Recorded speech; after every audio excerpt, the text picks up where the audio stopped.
The Byzantines were one of the mightiest empires of history. Surviving long after their Western Roman brethren fell, the Byzantines were victorious over all around them. Goths, Vandals, Sassanids, you get the idea.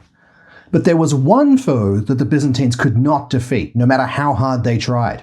And they did try. For all of their military and economic might, the Byzantines were held hostage for nearly a century by a whale. This is the story of Porphyrios, the angriest whale that you've never heard of. Although, how many angry whales have you heard? History never repeats, but it does often rhyme. Vibe to the beat of History Go Time. I'd like you to imagine the Byzantine Empire in the time of Justinian I, circa 540 CE, thereabouts, that'll do. The Western Roman Empire has long fallen, but the Eastern Roman Empire is doing just fine, thank you very much, and under the reign of Justinian I, they have reached a high water mark. Justinian is kind of a big deal. If you know who he is, that's great. If you don't, that's also fine. You don't need to know everything. If everyone knew everything, then I'd have to find a real job. What you do need to know is that Justinian I was one of the best emperors of the Byzantines, who were one of the best empires. Under Justinian, the Byzantines are at the very tippy top of their game. Socially, culturally, economically, they are leading the world. If we're playing any version of Sid Meier's Civilization, they're just a couple of turns away from winning on every victory condition. But where the Byzantines are really shining is militarily. The Byzantines are on, and this is a technical historical term here, a hot streak. Justinian I has working for him one of the greatest generals of all time, a dude by the name of Flavius Belisarius. That's this guy here, who looks like all of the Beatles Voltron together. Emperor Justinian and his indomitable general Flavius Belisarius are sweeping all before them, conquering kingdom after kingdom after kingdom. The Alans and the Vandals in Africa Nova, the Sassanids in Old Persia, the Bulgars and the Slavs in the Balkans. Justinian and Belisarius even pushed their way to the Iberian Peninsula, liberating Western Rome from the Ostrogoths along the way. They are on one. All foes fell before the Byzantines. Nobody could stand up to the Byzantine Empire. Except one.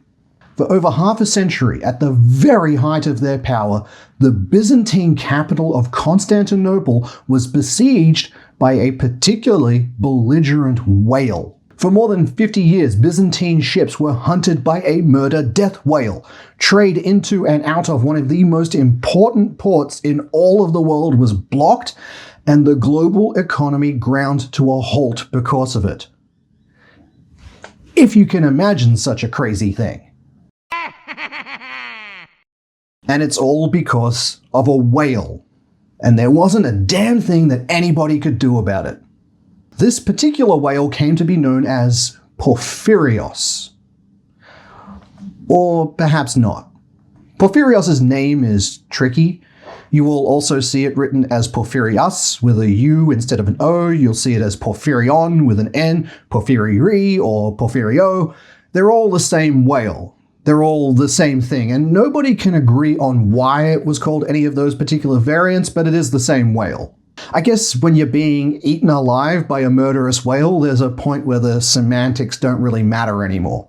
The origin of the name varies as much as the name itself, and it depends entirely on how edgy the historian telling the story feels like being. So, in descending order of badassery, but ascending order of likelihood, here's what the name Porphyrios could potentially mean. The least likely theory is that the whale was named after a famous Byzantine at the time, a very famous athlete by the name of Porphyrios Calliopas.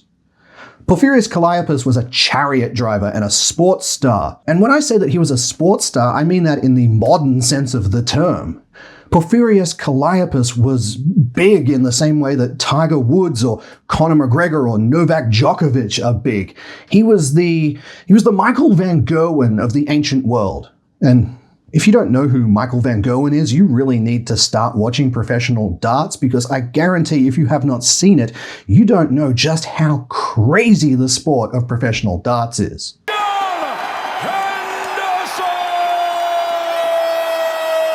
Porphyrios Calliopas was one of the most famous people in the ancient world. He was a very famous chariot driver. Chariot racing was a big deal in the ancient Byzantine Empire, and the undeniable GOAT was Porphyrios Calliopas, and he was dominating the hippodromes of Constantinople for about the same period as the killer whale was terrorizing the coast of Byzantium. Both the charioteer and the whale were unstoppable. They were both super famous. Both were at the height of their fame at the same time. It is entirely possible that the whale was named after the chariot driver, Porphyrios. However, counterpoint, naming a terrifying leviathan that is murdering your merchant fleet on the reg, naming that after a famous charioteer is kind of like if aliens destroyed the Statue of Liberty and people suddenly started saying, you know what? You know what this death and destruction reminds me of? Kind of reminds me of Michael Schumacher's unprecedented 7 Formula 1 championships in the late 90s. I'm going to call these aliens Schumachers. Secondly, the name Porphyrios for the whale could be a reference to the mythical Porphyrion. In Greek mythology, Porphyrion was the leader of the giants. He waged war on the Olympians, but I mean, who didn't in Greek mythology? And he was later killed by Heracles because that guy was not as cool as Disney wants you to believe. Heracles was kind of a dick. Since the killer whale, just like the mythical Porphyrios, had a thirst for destruction and deicide, it does certainly fit that you might name the whale after the figure. Finally, and perhaps most likely, the word porphyria simply means, in ancient Greek, porphyria means purple.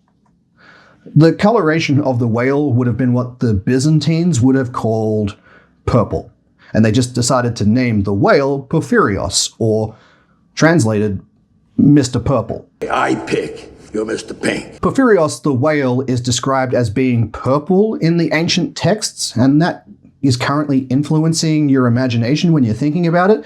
But some crucial context that you need is just how complicated a relationship ancient languages had with the very concept of purple. Without getting too far into what should be a show all of its own, purple is a tricky concept historically. I'm massively oversimplifying it here, but when you're going through ancient sources, basically any color that the author didn't know how to classify, they just wrote that down as purple. Purple wasn't really a thing in the ancient world. Purple in an ancient sense didn't mean purple as we know it today, as in shades from Barney to Grimace. Purple in ancient Greek used to be anything from dark storm clouds to blood to wine to the ocean. They were all considered to be purple and not what we would call purple. Purple's more of a vibe. So a whale, which we today would call grey, to the ancient Byzantines that would be called purple because they didn't know what else to call it. And if you want to explore this topic further, then you can read a book called Studies on Homer and the Homeric Age, which was written by none other than William Ewart Gladstone. Yes, that William Gladstone, the 4-time Prime Minister under Queen Victoria, because history is full of really strange coincidences and is a rich tapestry. Now, all of this is a roundabout but very contextually rich way of saying that cultures that used ancient Greek nomenclature, including the Byzantine Empire, when they used the word purple, that could mean absolutely anything. And when you hear about a death whale being purple, you gotta remember that purple's more of a vibe than an actual color. And it's why an angry, anarchistic whale was probably called the ancient equivalent of Purple McPurpley Face, or Porphyrios. So, without knowing what color it is, what kind of whale are we talking about here? Well, again, we don't really know. I mean, can you really expect the ancient world to classify their whales as we would today? So we don't know, but we can have a crack at guessing. The main historical source that we have for the life and times of Porphyrios the whale is a Byzantine historian called Porphyrios, and he was actually a contemporary. He was living in Constantinople at the time, and in all likelihood, he did actually see the whale with his own eyes. And according to Porphyrios, the whale was 13.7 meters long and 4.6 meters wide. No, I'm not doing conversions. There are 195 sovereign states in the world, and 192 of them have absolutely no problem with those measurements. I just play the percentages. Oh, but we went to the moon. Did your country go to the moon? Yeah, you went to the moon, but your rockets were built by Germans. They used metric. Anyway, 14 meters by nearly 5 meters is somewhat mid-range as far as whales go. Blue whales can be triple that. So the historical consensus is that Porphyrios was either a relatively small sperm whale or a relatively large orca. And the reason we think it's either one of those species is because sperm whales and orcas are the two whale species that most aggressively attack humans. In case you're not down with your cetology, the sperm whale is the Moby Dick variety, whereas orcas are more commonly known as killer whales. And if you want to know how psychopathic killer whales or orcas can get, then after this you should go and watch the fun documentary Blackfish. They are not fun creatures. The ancients didn't appreciate any of this nuance, of course, and they simply lumped all of this together under the term that they used, which was kytos, which was ancient Greek for horrible sea creature that wants to murder us. So, based on contextual clues and its general appetite for destruction, we can deduce that Porphyrios was either a very large orca or, more probably, a slightly small sperm whale. Now, the prevailing theory as to what happened was that there was a young whale doing young whale things one day when a freak set of circumstances hit, and a combination of a large swell and strong currents swept it up from the Aegean Sea, where whales are reasonably common, and dumped it into the Sea of Marmora, where there are relatively no whales. And as a big fish in a small pond, so to speak, the whale had an overabundance of prey and no competition, allowing it to become a roided up, overly hench whale beyond any of its species without any of these social cues that whales generally learn. Porphyrios was known to roam around the Black Sea, but its favored hunting ground was the Bosphorus Strait, which you may know better as the tiny strip of ocean which separates Europe and Asia, also known as the Hellespont or the Dardanelles, also known as one of the most heavily trafficked and commercially important waterways throughout the entirety of human history. Or, to put it another way, if there is one section of ocean that you'd really rather not have an angry death whale, it's this one. But we don't always get what we want, and one of the most heavily trafficked areas of sea trade happened to be haunted by a particularly ill-tempered whale with a grudge against mankind. So one day, in the mid-6th century, the Byzantine Empire was happily being the Byzantine Empire, being rich, being powerful, being the center of the world, quietly enjoying not having its fleets eaten by a murderous whale, when one day, all of that changed. Out of the blue, literally out of the blue in this case, a whale appeared and started attacking merchant ships. It would ram them, it would bite them, it would smack them with its tail, just a general appetite for destruction and mayhem. And we're talking 6th century era sailing ships here. If you were to look up Byzantine ships, you're going to encounter, most likely, you're going to encounter the dromon, which was a bireme war galley. 3 sets of sails, 2 sets of oars, a pretty decent-sized ship for the time, and more than enough to make Byzantium a global naval power. But, and this point isn't immediately obvious, the dromon was the pride of the Byzantine navy. Not every ship passing through the Bosphorus, through this well-trafficked area, was a dromon, a warship. Almost all of the traffic was significantly smaller. Merchant ships were much smaller than a Byzantine warship, and fishing vessels were smaller still. And if a war galley could not withstand an attack from the nightmare whale, every other vessel in the ocean stood no chance. So Porphyrios was chewing through Byzantine boats like popcorn. And he did this for over 50 years. And I say he there because that's how the ancient texts refer to the whale. I don't actually think anyone stopped to confirm the gender. Porphyrios acted like the Byzantine version of Pennywise the Dancing Clown. It would appear randomly, it would terrorize ships for a few days to weeks at a time, it would give people absolute nightmares, it would murder a lot of people, and then it would disappear again, usually for years at a time. And the Byzantines were powerless to stop it. And here's what the contemporary historian Porphyrios said about the issue in his book, The Wars, specifically Chronicles 7 of the Wars by Porphyrios.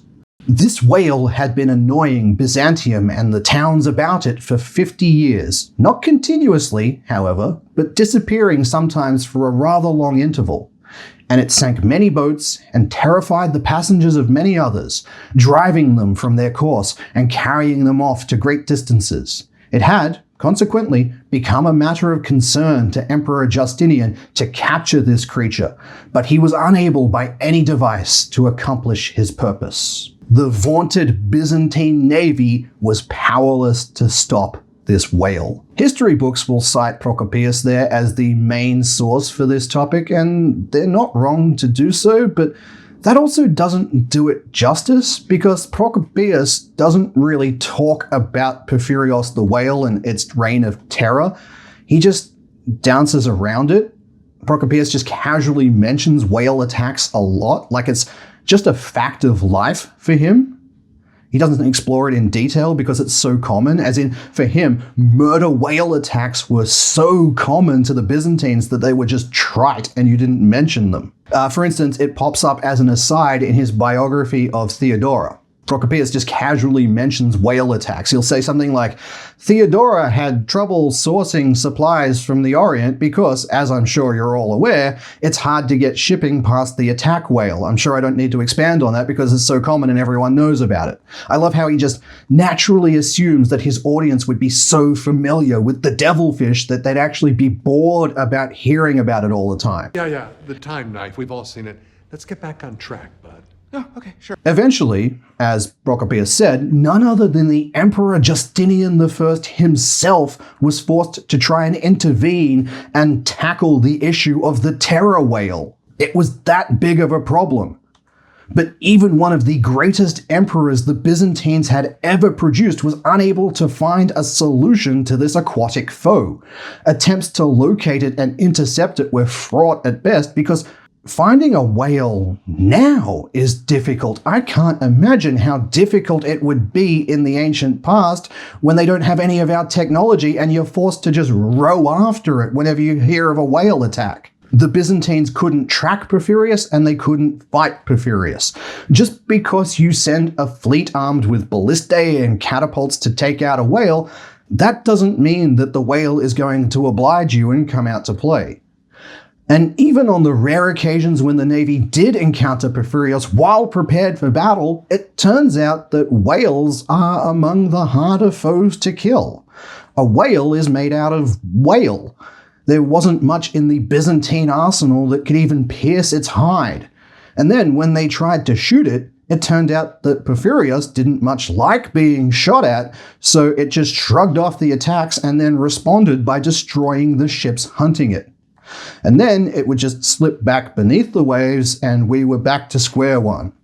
Rinse and repeat for decades. So it's either Moby Dick with catapults, which is already way more awesome than the original Moby Dick, or it's Free Willy, only in this example, Willy is Charles Manson and Jesse is Squeaky Fromm, which would have also been a way better movie. Oh, and I may as well address this now. You may also see this story as being the inspiration for the book Moby Dick, and it does fit. I mean, both stories are about angry whales, but it actually isn't. Moby Dick was entirely unrelated. If you actually read Moby Dick, chapter 37 is just the author Herman Melville rattling off a list of all of the whale attacks that he'd ever heard of which Porphyrios was just one example that he used, among hundreds of examples of whale attacks that Herman Melville had collected, and that's something that I feel we should always bring up whenever anyone tries to tell you that autism was invented in the 1990s because one of the great authors of all time had a spreadsheet of whale attacks. Herman, was Moby Dick based on this Byzantine whale? No, it's number 412 of my totally normal list of whale attacks. Eventually, one day, Porphyrios' greed became its undoing. Just like Icarus before him, Porphyrios couldn't resist flying too close to the sun.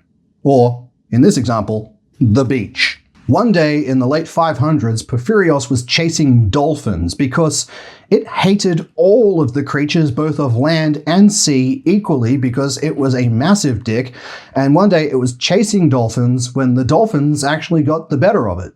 These dolphins lured Porphyrios too close to the shoreline of the Dardanelles, and subsequently, Porphyrios beached itself. Now, in another time and another place, Porphyrios might have actually been saved by a crew of diligent environmentalists who would race to get him back into the water and save his life. But not here. Porphyrios had made far too many enemies. Powerful ones at that. The local Byzantines, having been terrorized by this whale for decades, and in many cases having parents or even grandparents who were victims of whaleside, they saw an opportunity and they pounced.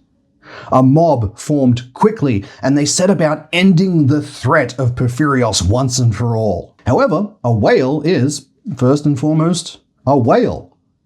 The mob descended on Porphyrios with knives, and they found they could not breach the whale's tough hide. But their thirst for vengeance was profound, and it was not to be denied, so the Byzantines sent for reinforcement. Soon, hundreds of people had arrived, and together they managed to snare Porphyrios in a series of ropes and nets, and using a team of horse-drawn wagons, they dragged Porphyrios off the beach and further inland into the town center to ensure it had no chance to escape. And then they set upon the dying whale with axes and saws, finally managing to pierce the hide and kill the devilfish, before finally carving it apart in the center of the town square and feasting on its flesh. Justice is not a frivolous thing, Simpson. It has little, if anything, to do with a disobedient whale. And thus, the greatest terror of the Byzantine Empire was defeated. Not by might or guile, but by the hubris of the whale itself. And be honest now, was that a sentence you actually expected to hear today? The hubris of the whale itself? You're welcome. Hey, thanks for coming along for the ride. If you had fun, I would super appreciate it if you could hit some buttons on your way out. The platform just really likes it when you hit buttons, so please hit some buttons. I know you all get bored of hearing this and we all hate saying it, but hitting the buttons actually does work. That's why we all ask you to do it. Like everyone else in this economy, I do have a Patreon if you want more stuff for a little bit of money. Early access, extra shows, you know the deal. So if you want to join these lovely people, I would super appreciate that. If you enjoy listening more than watching, then I can accommodate that too. I've been doing a podcast for many years with much longer form and with a lot of naughtier words. That might be something that you're interested in if you want to check that out. That's it for today. If you can't be good at it.